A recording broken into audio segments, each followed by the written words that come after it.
ఎక్కడైనా ల్యాండ్ పై ఇన్వెస్ట్ చేయాలని అనుకుంటున్నారా? అయితే ఫ్యూచర్ సిటీలో ఇప్పుడే ల్యాండ్ తీసి పెట్టుకోండి. పూర్తి వివరాలకు మాకు కాల్ చేయండి.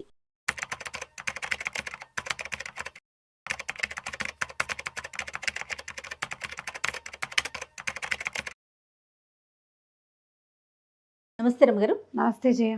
రమగారు, శివపార్వతుల కళ్యాణం చాలా సందర్భాలు మనం మాట్లాడుకున్నాము, కానీ కార్తీక మాసం కదా, ఇంకొకసారి చెప్పుకుందాం. గిరిజా కళ్యాణం. గిరిజా కళ్యాణం ఎంత విశేషమైందో కథ. మొట్టమొదట మన దక్ష ప్రజాపతి తన కూతురైన సతీదేవిని పరమేశ్వరుడికి ఇచ్చి వివాహం చేశాడు. దక్ష ప్రజాపతికి ఎంతమందో సంతానం. ప్రజాపతి అంటే ఈయన అందరినీ పుట్టించాడు. 27 మంది కన్యకల్ని చంద్రుడికి ఇచ్చాడు. చంద్రుడు శివుడు తోడల్లుళ్ళు. విశేషమైన కథ కదా. అయితే ఈ అపురూప సౌందర్యవతి అయిన సతీదేవి పుట్టిన దగ్గర నుంచి పరమేశ్వర అనుగ్రహం కోసమే తపస్సు చేసేది. పరమేశ్వరుణ్ణే ప్రార్థించేది ఆవిడ. ఆయన్నే పూజించేది, ఆయనే తలుచుకునేది. ఆమెని పరమేశ్వరుడికి అర్పించాడు.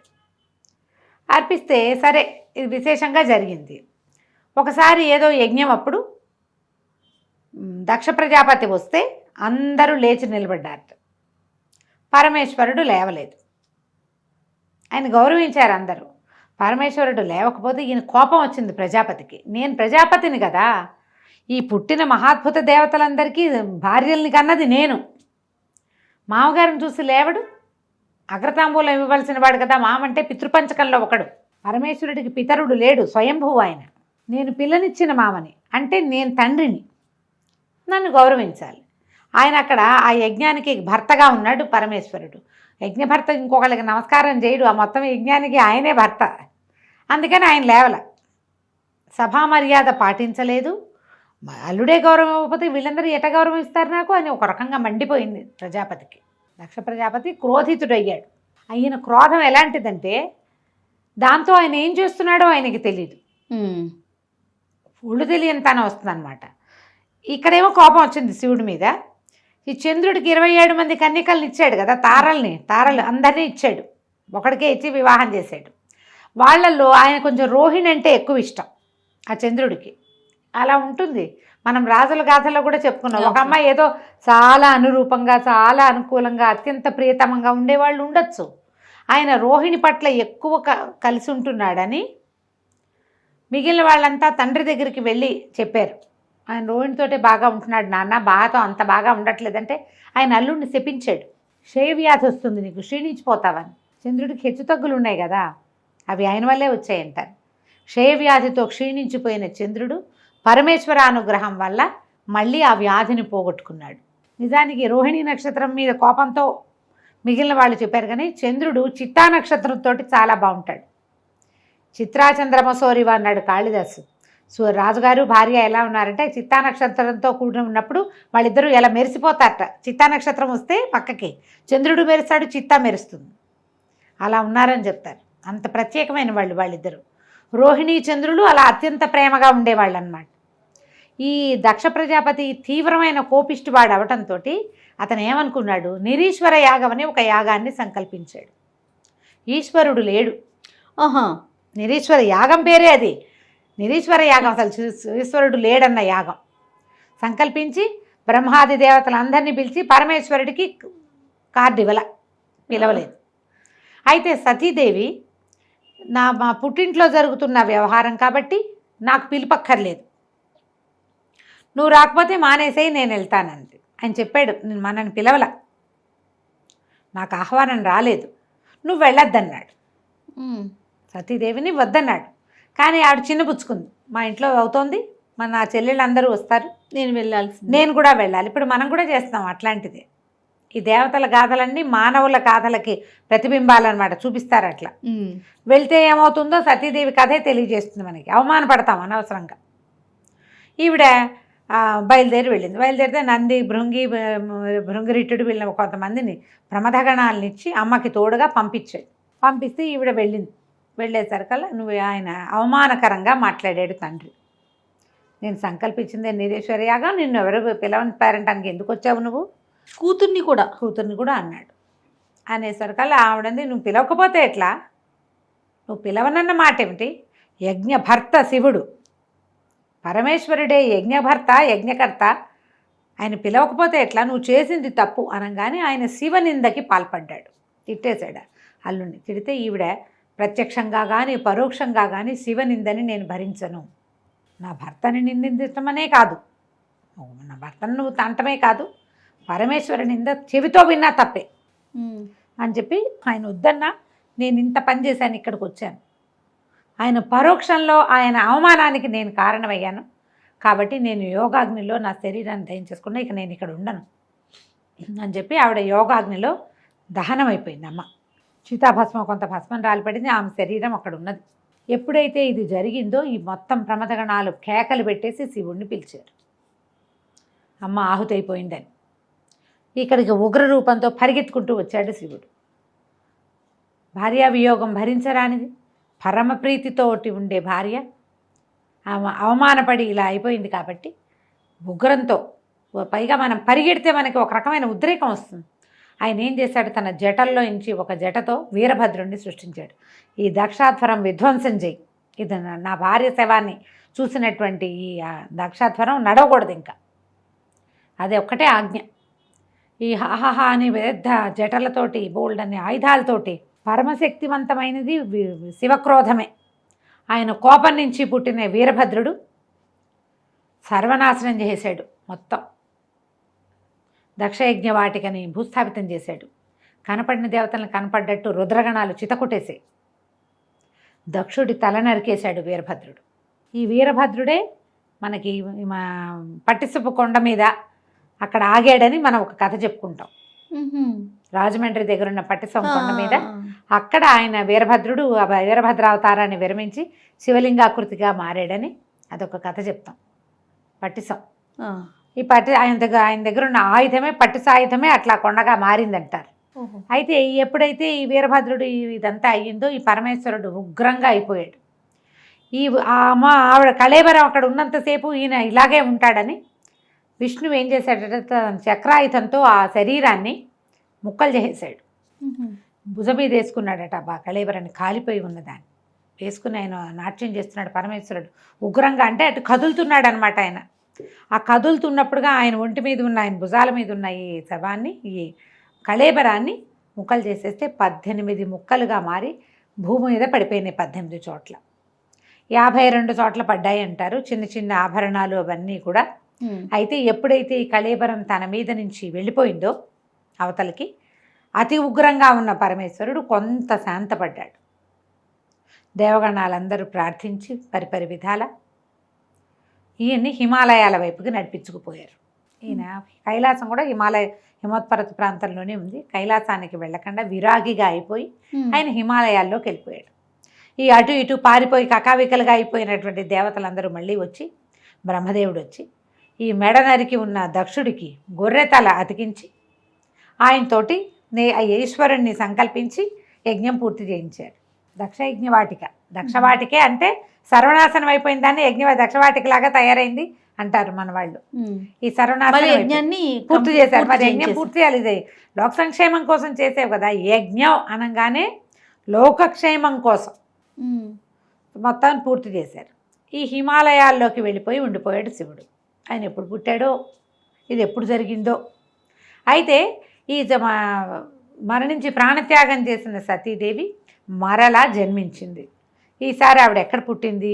దక్ష ప్రజాపతి నుంచి హిమోత్పర్వత ప్రాంతంలో హిమవంతుడు పరమభక్తిపరుడు, పరమసాత్వికుడు. ఆయన లాంటి సాత్వికమైన కొండ ఇంకొకటి లేదట. ఆయనకి మేనాదేవి అని భార్య ఉంది. ఆమె పేరు మేనక అంటారు, మేనాదేవి అనే రాస్తారు. ఈవిడ కడుపున మామూలు సంతానంగానే జన్మించింది. పర్వతరాజపుత్రిక కాబట్టి పార్వతి, శైలపుత్రి కాబట్టి శైలజ, ఇలాంటి పేర్లతోటి పార్వతీ నామధేయంతో ఈయనకి కుమార్తెగా జన్మించింది. వీళ్ళకి తర్వాత మైనాకుడు అనే కుమారుడు కూడా కలిగాడు. ఆయన ఇంకో కొండ. ఈ మైనాకుడు మనకి శ్రీమద్ రామాయణంలో కనపడతాడు, సుందరకాండలో. మళ్ళీ చెప్పుకుందాం. ఓకే. ఈ జన్మించిన పుత్రికకి పిల్ల కొంచెం పెద్దదైంది. కొంచెం 9 ఏళ్ళు వచ్చాక ఆయన ఏం చేశాడు, పిల్ల చాలా బుద్ధిమంతురాలు, సాత్వికురాలు, కొంచెం పూజా విధానం అది ఆసక్తి కలిగింది.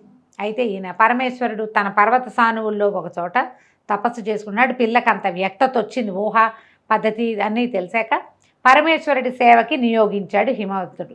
ఈ పార్వతిని. మరి భగవంతుడు ఇక్కడ ఉన్నాడు, ఆయన సేవించాలి కదా. ఉమ్. పిల్ల రోజు వెళ్ళేది. పరంజ్యోతిగా కనపడుతున్న ఆయన స్వరూపం పట్ల ప్రేమ పెంచుకుంది ఈ చిన్నపిల్ల. ఆయన చూస్తూ ఉంటే మనకు ఆసక్తి కలుగుతుంది కదా. అయితే ఇంతలో ఏమైంది, అప్పట్లో తారకాసురుడు అని ఒక రాక్షసుడు. ఆ తారకాసురుడికి పరమేశ్వర భక్తి విపరీతంగా ఉంది. వాడు ఏం చేశాడు, పరమేశ్వరుడి కోసం తపస్సు చేసి ఈశ్వరుణ్ణి స్వాధీనం చేసుకుని నువ్వు నాతో ఉండు అని అడిగితే ఆయన తన ఆత్మలింగాన్ని ఇతనికి ఇచ్చారు, తారకుడికి. ఇస్తే ఆ తారకుడు ఆ లింగాన్ని తన మెడలో ధరించాడు. ఉమ్. ఎప్పుడైతే ఈ అమృతలింగం అతని దగ్గర చేరిందో ఇక వాడి శక్తికి పట్టపగ్గాలే పని. శివుడు ఆయన తపస్సులో ఆయన ఉన్నాడు, ఆయనకి వీడితో సంబంధం లేదు. తారకాసురుడికి ఏం చేస్తే అనిపించింది, పరమేశ్వరుడు ముక్తిప్రదాత, మనకు ఆరాధ్య దైవం. కానీ మహావిష్ణువు అలా లేడు, అతను రాక్షసాంతకుడైన హరి, ఆ రాక్షసాంతకుడు. కాబట్టి తమ జాతిని అంతం చేస్తున్న విష్ణువుని పట్టి పల్లార్చాలని పుట్టింది తారకాసురుడికి. విష్ణువుని ఎంతసేపు కొలిచేవాళ్ళు ఎవరు, దేవతలు. ముందు దేవతల సంగతి చూద్దామని దేవతల పీఠమనచడానికి ఆయన బయలుదేరాడు ఈ తారకాసురుడు. అయితే ఈ తారకాసురుడికి ఎవరి వల్ల ఇది ఉంది, మరణం ఉంది అంటే వాడు ఎవ్వరి వల్ల మరణం లేకుండా ఒక వరాన్ని పొందాడు బ్రహ్మ దగ్గర. కానీ మరణం తథ్యం కాబట్టి ఒక వేరే వరాంతరాన్ని ఇంకోటి అని కోరుకోమంటే సరే శివ సంతానంతో నాకు మరణం, పరమేశ్వరుడి సంతానంతో నాకు మరణం తప్పిస్తే ఇంకెవ్వరి వల్ల మరణం లేకుండా వరం పొందాడు వాడు.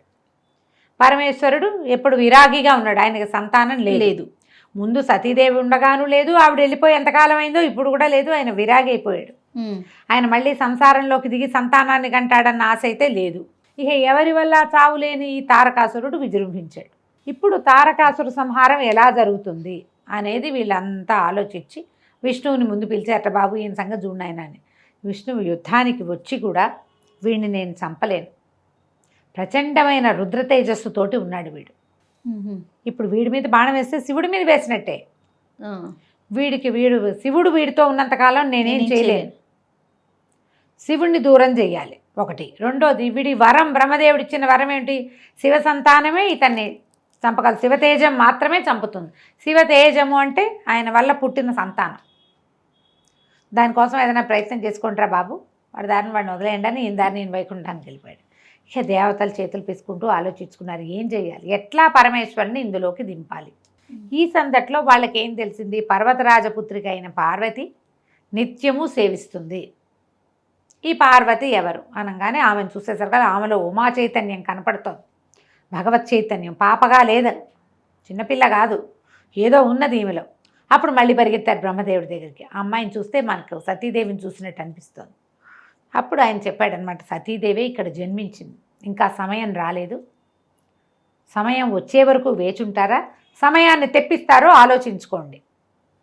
దేవతలు బాగా ఆలోచించి మన్మథుడిని పిలిచి, ఓ నాయన నువ్వు వచ్చి ఈ పరమేశ్వరుడి తపస్సు భగ్నం చేయి, ఆయన నిరంతరము తపస్సులోనే ఉంటున్నాడు. కళ్ళు తెరిచి చూస్తే ఈ ఉమా చైతన్యం కనపడుతున్న, ఈ శక్తి చైతన్యం కనపడుతున్న ఈ అమ్మాయిని కనుక ఆయన చూస్తే ఆయన ఆకర్షితుడవుతాడు. చూడటల్లా అసలు ఆయన కళ్ళు మూసుకునే ఉంటాడు. పిల్ల వస్తుంది, పువ్వులు దండేస్తుంది, పువ్వులు పెడుతుంది, పళ్ళు పెడుతుంది, ఆ పిల్ల అక్కడే పరిచర్య చేస్తూ అవి ఇవి సవరిస్తూ తుడుస్తూ ఉంటుంది. ఆయన కళ్ళు తెరిచి చూడ్డు. అమ్మాయి వెళ్ళిపోతుంది, ఈయన లేచి తన వ్యవహారం చూసి మళ్ళీ కూర్చుంటాడు. మళ్ళీ సాయంత్రం వస్తుంది, మళ్ళీ ఈయన కూర్చుంటాడు. పరమేశ్వరుడు కళ్ళు తెరిచి చూడాలి, అది అక్కడ మన పార్వతీదేవి అక్కడ ఉన్నప్పుడే జరగాలి. ఆయన కళ్ళు తెరిపించు అనగానే వచ్చాడు. ఈ హిమాలయాల్లో పువ్వులు అవి పూసే చెట్లు ఎక్కడో ఉంటాయి. పరమేశ్వరుడు ఉన్న చోట మంచు తప్పిస్తే ఏమీ లేదు. ఈ మన్మథుడు వచ్చేసరికి అతను ఎక్కడికి వస్తే అక్కడ వసంతం వస్తుంది. వసంతుడు ఆయన వెనకాలే ఉంటాడు, ఆయనతో పాటే ఉంటాడు. ఈయన చిలుక ఆయుధం మీద వస్తాడు, చిలుక రథం మీద వస్తాడు. భార్య భర్త ఇద్దరు ఉత్సాహంగా వచ్చారు.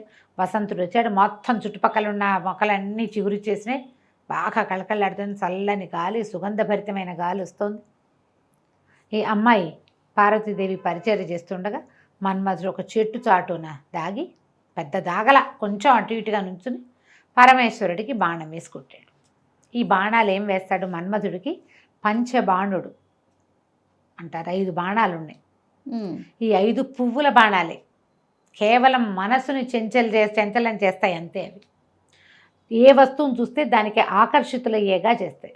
అశోకము, అరవిందము, నీలోత్పలము, మామిడి పువ్వు, చూతము, నవమల్లిక, ఈ 5 ఆయన ఆయుధాలు. ఓహో. ఈ 5 బాణాలు. ఈ బాణం పువ్వు వేస్తే దెబ్బ తగులుతుందా? పువ్వులతో కొడితే దెబ్బలు తగలవు. అది ఎక్కడ తగలాలో అక్కడ తగులుతుంది. మనసు కిటికీలు తెరుచుకుంటాయన్నమాట. ఈ బాణాలు వేసేసాడు టపాటపా, ఒకదాని వెనకాల ఒకటి. బాణం తగిలేసరికి ఆయనకి స్పృహ వచ్చింది. కళ్ళు తెరిచి చూసరికి అమ్మాయి కనపడింది. కానీ ఆయనకి వెంటనే ఏం తెలిసింది, వీడెవడో నన్ను కొట్టాడు. ఓహో. ఈ కొట్టిన వాడెవడని అటు చూశాడు. చూసేసరికల్లా కనిపించాడు మన్మధుడు చక్కగా బాణాలు ధరించి అందంగా అలంకరించుకొని రతి సహాయుడుగా. పక్కనే భార్య ఉంది, చిలుక వాహనం కనపడుతోంది. మొత్తం వాతావరణం అంతా అదే మెరిసిపోతూ పువ్వులతోటి గుమగుమలాడిపోతుంది. కోపం, వీడికి ఇంత సాహసం, నన్ను కొడతాడా వీడు అన్న ఒక్క భావం లోపల వచ్చేసరికల్లా ఆయన 3వ కన్ను తెరుచుకుంది. మామూలు నేత్రాల్లోంచి అగ్ని వర్షించడు, తృతీయ నేత్రంలోంచి అగ్నే, అది అగ్నినేత్రం, 3వ నేత్రం. ఎప్పుడైతే ఈ కన్ను తెరుచుకుందో కంట్లో నుంచి ఇట్లా మంట వచ్చేసింది. ఆ రావటం ఆ 3వ కంటి మంటకి ఈ మన్మధుడు భగ భగ భగ మండిపోయాడు. హర శివ శివ అన్నాడు. శివ లేదు, హర లేదు, దగ్ధమైపోయాడు. బెదిరిపోయింది ఈవిడ పార్వతీదేవి. పరమ దుఃఖంతో పరిగెత్తేసింది. అమ్మాయికి అర్థమైంది ఏం జరిగింది. చెలికత్తెలు అందరూ పరుగులు పెట్టారు, తెలుసుకున్నారు. ఎప్పుడైతే ఈ కంటి మంటతోటి ఆ మన్మథుడిని కాల్చేశాడో పరమేశ్వరుడు రిగ్గున లేచి వెళ్ళిపోయాడు అక్కడి నుంచి. ఆయన వెళ్ళిపోయాడు. ఈవిడ బిత్తరమొహంతో నుంచుంది పార్వతి. అవి తెలియలా, చిన్నతనం కూడా కదా, ఏం జరుగుతుందో అర్థం కాలేదు. ఆయన తన వైపు చూసింది, తెలిసింది. ఒకళ్ళొకళ్ళు చూసుకున్నారు వీళ్ళిద్దరూ. ఏం చేయాలో తెలియలేదు. దుఃఖంతో ఈవిడ ఇంటికి వచ్చింది. పరమేశ్వరుడు వెళ్ళిపోయాడు అని. ఆ వెళ్ళిపోయిన పరమేశ్వరుడు కావాలనిపించడం మొదలుపెట్టింది అమ్మాయికి. తల్లికి చెప్పింది, నేను ఇంట్లో ఉండను, పరమేశ్వరుడు కోసం నేను తపస్సు చేసుకుంటాను, నేను వెళ్ళిపోతానని. వాళ్ళమ్మ వద్దమ్మా వద్దని. అప్పుడే ఉమానామధేయం వచ్చింది ఈవిడికి. ఉమా అంటే అమ్మాయి వలదు, ఉమా అంటే అదే అర్థం. ఈవిడికి ఏమైనా సరే నేను తపస్సు చేసుకుంటానని తపస్సు కోసం హిమాలయ పర్వత ప్రాంతంలోని ఇంకొక చోటకి వెళ్ళి తపస్సు చేసుకోవటం మొదలుపెట్టింది. శివుడి కోసం. ఆ కన్ను తెరిచేసరికల్లా ఇంకా అప్పటిదాకా భక్తి ఉంది, ఇప్పుడు ప్రేమ వచ్చేసింది. ఈ బాణాలతోటి వాతావరణం అంతా మారిపోయింది. యాంబియన్స్ మారేసరికి ఐడియాలు మారిపోతాయి కదా. అదే మనం ఇప్పుడు దానికి వర్కౌట్ చేస్తున్నాం, మంచి యాంబియన్స్ ఉండాలని. ఎప్పుడుదో ఇది గుడ్ యాంబియన్స్ ఐడియాస్ని మార్చేస్తుంది. అయితే ఈ తపస్సు చేసుకోవటం మొదలుపెట్టింది. తపస్సుతోటి మొదట్లో అవి ఇవి తిని ఉండేది, క్రమంగా ఆకులు కూడా తినడం మానేసిందిట. అపర్ణ అయింది అమ్మవారు అప్పుడు. పర్ణములు కూడా లేవు. అపర్ణ అంటారా పేరు?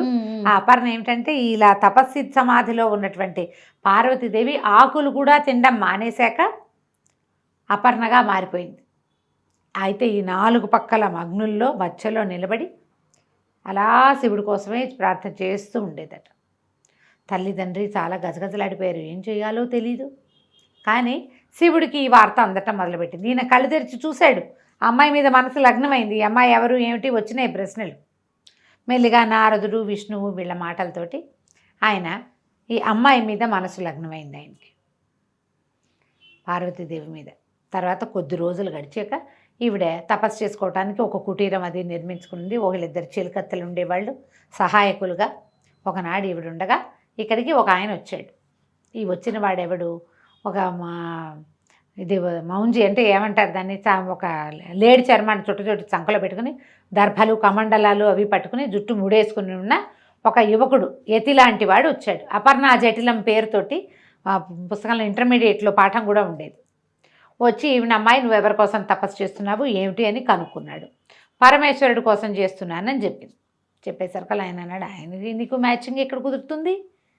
ఆయన బూడిద పూసుకుంటాడు, శ్మశానాల్లో ఉంటాడు, రక్తమోడుతున్నటువంటి ఏనుగు చర్మం కట్టుకుంటాడు, పులుపులుడు వీటిని మన పాముల్ని ధరిస్తాడు. మీ పొద్దున నీ పెళ్ళైతే, అతనితో నీ పెళ్ళైతే నువ్వు తెల్లటి దుకులం ఒక తెల్లటి వస్త్రం కట్టుకుంటావు, బంగారపు రంగు హంసల అంచున్న పట్టుచీర కట్టుకుంటావు, ఆయనేమో నెత్తురోడుతున్న గజాజీనం కట్టుకుంటాడు. మీ ఇద్దరికి మ్యాచింగ్ ఎట్లా కుదురుతుంది? నువ్వు ఇట్లా హిమాలయాల్లో చక్కటి పర్వత ప్రాంతాల్లో ఉన్నావు, ఆయనేమో శ్మశానాల్లో ఉంటాడు, నీకు ఇన్ని నగలు నాణ్యాలు బంగారం బోళ్ళంతుంది. మీ తండ్రి రత్నాకరుడు, వజ్రాలు వైఢూర్యాలు ఆయనలోనే పుడతాయి, ముత్యాలు పుట్టే వంశం మీది, ఆయనేమో కపాలాలు వేసుకుని తిరుగుతాడు, అని ఎంత కవ్విస్తాడో ఆవిడ్ని. అతనితో ఇట్లా వివాహం కోసం ఏమిటి, నువ్వు వివాహం చేసుకోవాలంటే ఎంతమంది లేరు, ఈయన చేసుకోవటం ఏమిటి, అమ్మ లేడు నాన్న లేడు ఎవరు లేరు అక్క ఆయనకి. దిగంబరుడు, దిక్కులే అంబరాలుగా కలిగినవాడు, ఎవరు లేరు. దిగంబరుడు అంటే వస్త్రాలు లేనివాడని కాదు, ఎల్లలు లేనివాడు. ఓ పైగా ఏమో ఆయన వెనకాల తిరిగే వాళ్ళంతా విచిత్ర వేషధారులు, ఒక నంది, ఓ భృంగి, ఓ శృంగి, వీళ్ళంతా ఏమిటో రకరకాల వాళ్ళు, వీళ్ళంతా పెళ్ళికి తరలిస్తే మీ వాళ్ళు హడిలిపోతారు అని బాగా ఎక్కిరిస్తే ఈవిడే నువ్వేం మాట్లాడినా సరే శివుడే కావాలి, శివ నింద చేయటం ఎంత తప్పు, వినడం అంత తప్పు, వెళ్ళిపో నువ్వని చిలకత్తని పిలుస్తుంది ఈయన్ని, పంపించేసేయను. ఆయన పంపించేయమంటే ఆయన లేచి నిలబడి పరమేశ్వరుడిగా ఈ అమ్మాయికి కనపడతాడు.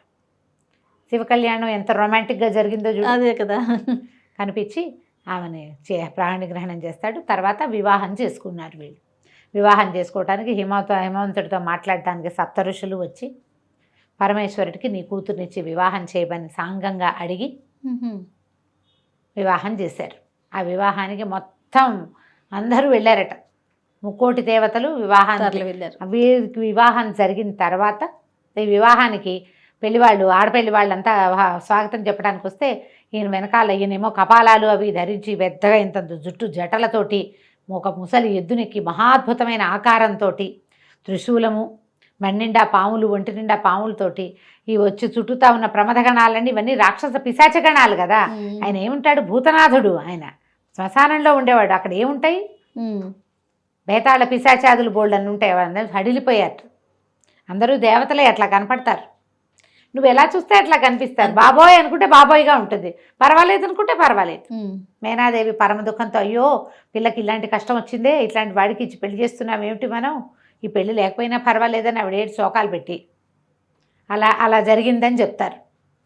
గోల్డంత సరదాగా పెళ్లి చేసుకున్నాడు ఆయన. పార్వతీదేవి, లక్ష్మీదేవి, సరస్వతీదేవి అందరూ వచ్చి దగ్గరుండి పరమేశ్వరుడిని పెళ్లి కొడుకుని చేసి ఆయనకి ఈవిడితోటి సతీదేవి యొక్క స్వరూపమైన ఉమాదేవితోటి పెళ్లి వివాహం చేశారు. గిరిజా కళ్యాణం అత్యంత విశేషమైన గాథ. మనకి బ్రహ్మదేవుడి పెళ్ళి, విష్ణుమూర్తి పెళ్లిలో ఈ సరదా కనపడదు. వెంకటేశ్వర స్వామి వివాహంలో కొంచెం కనిపిస్తుంది, మళ్ళీ శ్రీకృష్ణుడు రాముల వారి వివాహాల్లో కూడా కనిపిస్తుంది. కానీ మహావిష్ణువు వివాహం సింపుల్గానే కనిపిస్తుంది. లక్ష్మీదేవి వచ్చింది, విష్ణువుని చేరుకుంది అని చెప్తారు. ఎందుకంటే విశేషమైన గాథగా కనపడదు. వివాహం అయిన తర్వాత వీరిద్దరికీ సంతానంగానే షణ్ముఖుడు జన్మించాడు. కానీ శివతేజం, శివపార్వతులు ఇద్దరు, ఆమె శక్తి, ఇతను శివుడు, వీళ్ళ వల్ల కలిగే సంతానం చాలా ప్రచండమైనది అవుతుందని పార్వతీదేవి గర్భంలో ఆ శిశువుని పడనివ్వకుండా చేశారు దేవతలు.